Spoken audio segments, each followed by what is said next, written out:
so much information on devices, and I feel like it grows every day. But the thing I always come back to about a Chromebook engagement dashboard is that it helps teams be more proactive rather than reactive. If there is an issue, it's time for state testing. All of the students are going to open their devices, and then their device isn't on the right OS version.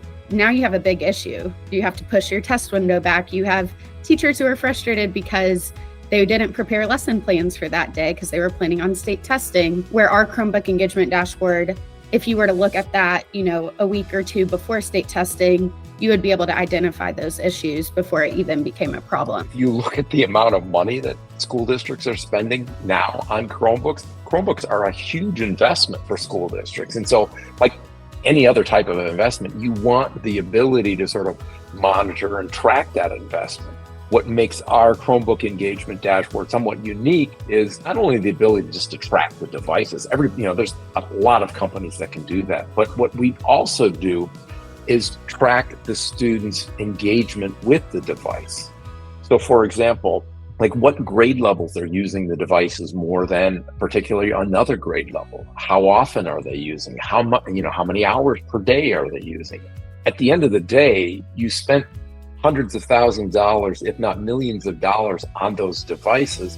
You want to be able to track, are students truly engaging with those devices? And the Chromebook engagement dashboard allows you to do that. One of the districts was trying to figure out if they needed to purchase more Chromebooks, and they were able to use the dashboard to see, well, are we even using all of the ones that we currently purchase before we go to budget for additional devices? If you have devices that have not been used in 6 months, it's a good chance that they're probably sitting in a closet somewhere. Could they be reallocated to another area that is in need of Chromebooks? It's pretty easy to go in and sort of run a report from the dashboard. It'll just give you all of that information of when's the last time these devices were used. You may be aware of it, but you may not be aware of that these devices aren't being used. I think a lot of systems have like static reports that people can look at, but then when they have a very specific question, and if that static report doesn't answer it, then they're stuck between a rock and a hard place.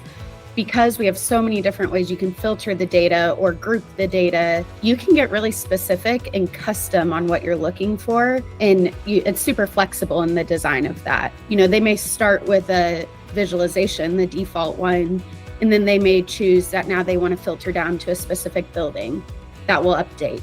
It gives everyone like a good starting point, but then allows you the flexibility to continue to drill down.